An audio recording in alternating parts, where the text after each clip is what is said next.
Hi, guys, and welcome to Football Fix. I'm Thomas, and this is Alex, and today we're going to be discussing England and more specifically Gareth Southgate and whether he needs to be replaced as England manager. I hope you enjoy. If you do, please be sure to like and subscribe. Right, so should we get straight into the main thing we're talking about is how much potential this England squad has based on a load of the players because it's quite a young team in general. And is Gareth Southgate the man to lead this team to glory? Because he has done really well, hasn't he, over the past few years in terms of where we've got to the final, got to a semi-final. It's a big improvement on where we were before he came in. But now we've got all these high potential players. Do we need someone a bit more experienced? Or just someone a bit more experienced to take this group of inexperienced players to do something great and possibly win a trophy. Well, I have a theory actually, and as much as I have been impressed, especially with the semi-final we reached where we got knocked out by Croatia, even in that run we didn't play anyone well. And in soon as we had our first bit challenge, which was Croatia, who realistically we should be beating, we failed. And then we got to obviously the final, and our team is miles better than that Italy team. And again, we failed. So as much as on paper a semi-final and a final is very good, it's kind of underwhelming in my opinion, and I sort of think we've underachieved in this period of time, which is mad to say because of the history of England, especially in recent times in international football, has been not very good. So a semi and a final, realistically, you should be really happy with that. But for me, I don't think it's been good enough. Yeah, I do get what you mean. When you look back at that Italy game, especially in the final, it was the negative attitude of the team that he'd obviously told them before the game that when we scored, obviously second minute, it got to about 20 minutes in, and then we just tried to defend for the whole game. And Yeah. it's embarrassing doing that, especially when it's at home, it's at Wembley, it's a final. You've got to go out and Yeah. express yourself, go and try and get the game won. We invited the pressure onto them really, and that's not We're meant to be that's not also them, but that's the we were reason meant to why. be the better team. That was my issue. We were meant to, on paper, we were the better team. Yeah, And it's Southgate's caution defensive tactics that I think hold us back at this point. He's done superbly to change the sort of mentality from English fans towards the team, the attitude. Now they are more behind the team than they ever have been before. And there's a real national pride behind the English national team. And I can really obviously understand and back that. However, when it gets to elite management and in these tournaments, you need tacticians who are amazing. yeah, And you've seen how well the women's team have done by bringing in the new head coach, who obviously had won the what was it she'd won before? She won it with well, Holland, hadn't she? I think she won the Euros with Holland. It was before. Yeah, yeah. And she comes in and she had the tactical experience and nuance to get us through to the final, Yeah, and obviously progress and win it. Now, Southgate for me, it's not tactical naivety; it's just lack of ability in his management. He's clearly a very good manager. He's clearly eloquent. He's clearly a very good sort of people person, and he conducts himself in a very good light, a professional light. However, in terms of his tactical ability, for me, he's a bit lacking. yeah, yeah. With as I said before, with all the brilliant players we've now got, Harry Kane, Sterling, we've got all the young players coming through with Saka, Foden, Bellingham. It is almost like we're doing as well as we are just solely on the talent of the players rather than the tactics of the manager. And I Yeah, feel like he's getting away now. He is getting away with that a little bit because he's not actually having to devise an amazing plan to try and break down a team. It's almost just rely on the good players performing well, and hopefully we'll win. That seems like almost the plan with him at the moment. I agree. I fully agree. And also squad selection. Like I can understand taking Henderson, for example, leader, Yeah, really good in the dressing room, experienced, serial winner. But my issue is when you bring three or four right backs. yeah, Like Trippier, as good as he has been, I don't think he should get into the squad. no, You only need two right backs. You need two left backs, really, and then a centre back who can do both. yeah, So, for example, Ben White can play right back, centre back. John Stones has dabbled at right back, so you've pretty much sorted at that side. Yeah. And then left back, say you choose to take Tyrone Mings, which I wouldn't, but you can do if needs be. He has played at left back in the past. Yeah. So, I don't know. For me, his squad selection is usually wrong. Yeah. He has trusted players, which is wrong. He doesn't really select teams or players on form, which is wrong. He likes to pride himself off that as well. That's the thing. He likes to come out in the media, talk how he's going to be picking the team based on how players are doing for their club. Whereas I think Maguire's, I almost think it's definitely he'll be in the team, the squad this year, just based on how he's done for England. And he's obviously been really off for United. And Tyrone Mings, if he gets in the England team, he was dropped for Villa the other from the start of the season. So I think there is a little bit of there's certain players he likes and certain players he doesn't like. When it comes to ability wise for the centre backs in England, the issue is Harry Maguire gets in, and I can understand to an extent why, but I can also understand why he shouldn't. Form wise, he shouldn't even be in the selection. No. But I was thinking about this the other day, and when it comes to ability wise, there are three mainstays, in my opinion, at centre back who are automatically at the moment going, right? Yeah. That is Tomori, John Stones, and Benjamin White, right? Yeah. The rest can be up for debate. However, you look at those players, and all three of them are pretty much the same player. They are. Other than maybe Tomori, who's a bit athletic. Both Ben White and Stones are, I think all three of them are right-footed. Stones is better on his left than any of the other two, I think. But they're both very good at playing it out from the back.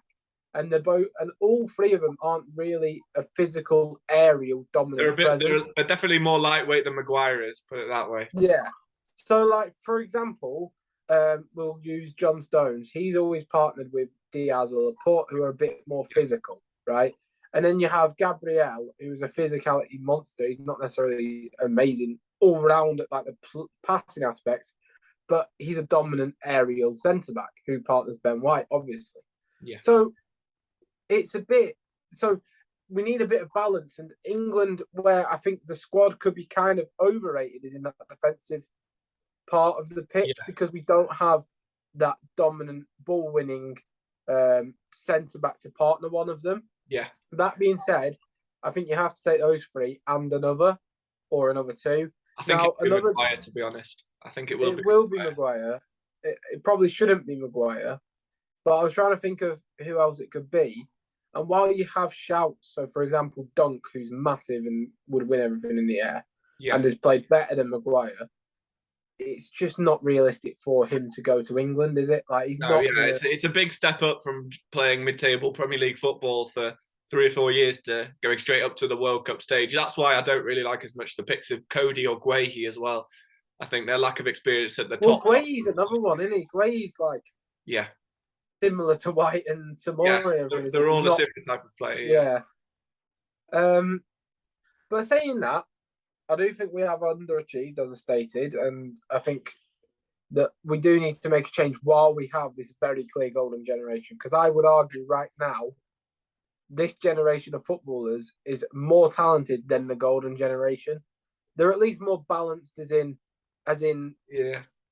in positionals. Like they're more balanced. So, for example, we have Jude Bellingham, Declan Rice partner, who can complement each other quite well. We then have obviously Kane up front, or Ivan Toney, or whoever you want up front. Like there's more balance throughout the whole squad, whereas the golden generation were more talented. Yeah, I think they were almost at the point where they already had the talent there, and therefore the manager was less important. But now I think these players still need a bit of coaching to get them the experience and just the discipline as well. Because some players while Foden and say Saka, they've played at quite a high level, obviously in the Premier League, Foden in the Champions League as well. They're still lacking the experience of when we're under the cosh, the other team are dominating the ball. We need to stay disciplined. I need to be tracking back as much as I can and running all over the place to try and make sure we don't concede. Yeah. But sometimes with Foden, especially for City, he's not used to that. So when he gets chucked in with England, it's a bit of a different sort of thing, considering we play back five at times as well. Yeah, I think that's a bit more in Saka's game than it is in Foden's, because obviously Foden's so used to being dominant, whereas Saka will track back and work for the team. Yeah. I think the issue strikes when, say, for example, in some games, we will probably play the 2 United attackers in Rashford and Sancho. Yeah. And because of how disorganised they've played in recent times, obviously Ten Hag could change this around in the game. They don't sort of interlink or with the team ethic that Southgate tries to put across. Yeah. So my thoughts are, from what we're stating, we are both very much in agreement that Southgate needs to change, and we need to change manager. Now, as a separate question, because obviously we have discussed Southgate pretty much in quite a lot of length there at some of his inadequacies. Yeah. Who would you want if you could do a 3-man shortlist of the next England manager? My problem, are we saying anyone, even if they're in a job already, yeah? Because it doesn't necessarily mean that Southgate's going to leave straight away, does it? Because the number one on my list that just popped up straight away would have been Graham Potter. Yeah, because absolutely. I don't know why but I was a little bit disappointed when he went to Chelsea, because I was hoping he'd stay with Brighton a couple more seasons or a season more, and then he'd maybe come in for the England job as his next one. But now he's at Chelsea, unless he gets spat out by the Todd Bowley mentality, really, which I think will happen, which is sad for him. But yeah, I don't see him coming to England, say, next year, like I would hope he would. No. What I was thinking is, I'm not saying this is in my top 3 shouts, but imagine how fun Thomas Frank would be in the England job. My only worry, I do really rate him as a manager, but my only worry with our 2 picks we've got so far, Frank especially, they love playing. Oh, he's not a pick. He's not a pick. Even still, I don't like how they both. The thing I like about Potter, I'll put it this way: he plays so many different formations across a season that he can work with whatever he's given. He's played. I was watching a video the other day. I think it was James Alcott, his video. It was really good, actually. He played about 10 different formations across last season. He was playing 4 at the back, 3 at the back, 5 at the back. So that's what I like about him. So do you not think when you've got a team as good as this England side, or if you were Man City or you Chelsea or whatever, do you not think that sort of aspect of the game of being so multidimensional can actually hinder the team? So, for example, with City, Pep has his philosophy. He'll deviate on occasion from his philosophy, but he still has his set way of playing. The team know exactly where everyone's going to be on the pitch, and that's just how they play. Arteta as well has implemented his philosophy. You know that the right-hand side is going to be a bit more defensive at the right-back spot. The left-hand side is a bit more fluid. You play inverted left full-back now, and that's set in stone. Each sort of individual has their own way of playing. When Unai Emery came into Arsenal, one of the things that let him down was his pragmatism, the fact he kept wanting to change things to adapt to the opposition. At some point, you have to be good enough to sort of put your dominance on a game and sort of stop the opposition by doing what you're good at, instead of stop the opposition by countering what they're good at. I do get what you mean there, but I think that's more important in club football than in international football, because in club football, you need to have some sort of consistency. You need to be winning games back to back and continuing with the momentum that you've got based on the formation you're playing with, and the players can get used to it. But I think in international football, it's less important because you're playing completely different sides every week. You don't know how they're going to play.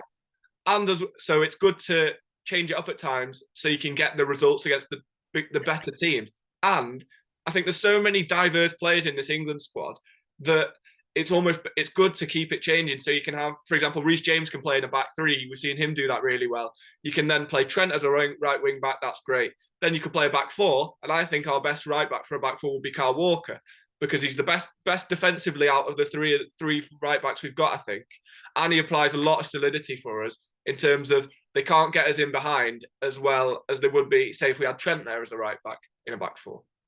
Ooh, I know he will take him, but I wouldn't take Kyle Walker at all for England. Really? I think his legs go in. I don't think he's that good anymore. I think I'd take Trent and Reece. I think James would start at the moment. I'd take Trent because of his ability on set pieces, because I wouldn't have anyone else. I'd maybe take James Ward-Prowse. And then if we need a defensive right back, I would play Ben White at right back. Oh, no, you can't. I don't think I'd take Walker. I know it's a mad shout. I think at the left back spot, I was thinking about this the other day. There's not many good ones for England. We don't have any really. I'd maybe take Ryan Sessegnon and another. And Chilwell. I think I'd still take Chilwell. I think he still offers enough going forward. His injuries are just a little bit of an issue. But yeah, I mean, I could see Chilwell. And then you're looking at, obviously, the centre midfield, which is just Bellingham and Rice for me. But yeah, I'm not sure I'd take Walker, to be honest. I maybe would just because he can play centre back, but I wouldn't put him in the first team at all. I think even if I was going to pick a squad, I'd still take 3 right backs. I still think it's the right thing to do because you can play James or Walker in the back 3 when we play a back 5. And then you've got Walker for the right back position and Trent for the right back position. And then James can pretty much play any of them. So I like the versatility it gives us. That goes on to what I'd do, though, because I wouldn't play a back 3 ever. I don't think that if I had any of these managers that I'm going to put forward to my 3-point shortlist, I don't think any of them would play a back 3. Maybe Potter, but yeah, I don't think Potter's realistic. But I think so. For my 3-point, I'll just name the managers that I've got in mind. Right. So, firstly, I think Arsene Wenger would be absolutely phenomenal. Just to get that out of the attacking. We wouldn't win anything. Let me put that out. We wouldn't win anything. We'd lose quite heavily in some games. But to see him play Wenger ball with this set of players, I'm all here for it. It would be amazing. My second choice would be, obviously, Graham Potter's my first choice, but I don't think it's realistic. And then the third person that I keep thinking about and I keep going back to, and as much as I personally don't rate him as a manager, I can really see him with the England job for some reason. And weirdly, I'm going to put this past you, and I don't think he's good enough for it, but I can see him getting it. What are your thoughts on Brendan Rodgers? No. My thoughts with Brendan Rodgers are if he can't get the best out of the Leicester players he's got at his disposal, I'd hate to see him be given the responsibility of getting the best out of Saka, Foden, Sancho, Rashford, Kane, Tony. Sometimes he has, though, hasn't it? Sometimes he's got the best of them and got an FA Cup with Leicester. Like, he has done a good job. I don't like him. As I said, I don't rate him, but I can really, for some reason, see him getting that England job. But then you've also got the likes of Gerrard, Lampard, who will want it. I don't think they're good enough for it. No. And then you've got maybe like as a push. I know he's Scottish, but David Moyes seems like England vibes. I think I one that I've got in my head is it's very out there, but I think he'd get the best out of our attacking players is Zidane. He's not got a job at the moment. He's been at Real Madrid, done an unbelievable job. Imagine if we got Zidane in. I think those attacking players would come set on fire for England. It'd be insane, but it'll never happen. It'll never happen. But if we're saying let's get Pep in or like Klopp, it wouldn't happen. He's out of a job. Where's he going to go at the moment? There's nowhere for him to go at the moment. Another shout could be like Poch, maybe. I don't know. Poch, I don't really. I think I'm not sure his discipline and strictness with the players is exactly what they need when they're trying to develop the stage. I also don't really rate Poch from a tactical aspect, as in he's really good tactically. He'll set your team up for good tactically, but in games, will he make the little tinkers, like the little decisions that's going to change a game? And he probably won't. Yeah. But that brings me on to another one, which I'm going to put past you just because he's an amazing attacking coach and I love it. Marcelo Bielsa. I think that I would love Marcelo Bielsa for England. It'd be so fun, wouldn't it? It would be so fun. I think his discipline is not. I don't think with Poch, I think his discipline can negatively affect the players because he works them so hard and it doesn't seem like an actual goal. But I think Bielsa's got such a clever managerial mindset that he'd get the best out of the players. We'd have a brilliant press going on and we'd score 4 a game. For example, he was at Leeds. I loved watching Leeds. It was such a great style of football to watch. It's good for the fans as well. Kane would never start though. It'd all be Patrick Bamford every single game. Patrick Bamford, Calvin Phillips. That'd be it. Jack Harrison on the wing. Oh, we're here for it. But who's your other 2 options then after Potter? Who you'd want? So I went Potter. Who else would I go? Tough one to think of now. Rooney? I don't know. Rude? No. this is more long term. I do think Lampard over Gerrard, but I put Lampard for maybe 5 years down the line. It would be a long time, but I think he'd get the best out of their players because the style of football he plays is good. I think Lampard would be my third choice, I think, and then would Bielsa one of your three? No, I went Wenger. On second thought, I would love Bielsa. Bielsa would be my second choice. I think Bielsa should be number 3. Thinking about it, but I went Wenger, Potter, and what's his face, Brendan, because I think it'll happen. I just have a feeling. I don't like it. You get what you mean. It does. It does look like it. Very much looks like an England managerial appointment, bringing Brendan Rodgers in, because Southgate didn't have the best managerial career, did he, before England, and then he got chucked in at the deep end. So I know, and Brendan's definitely got a better managerial career than Southgate. Yeah, so, definitely. Yeah.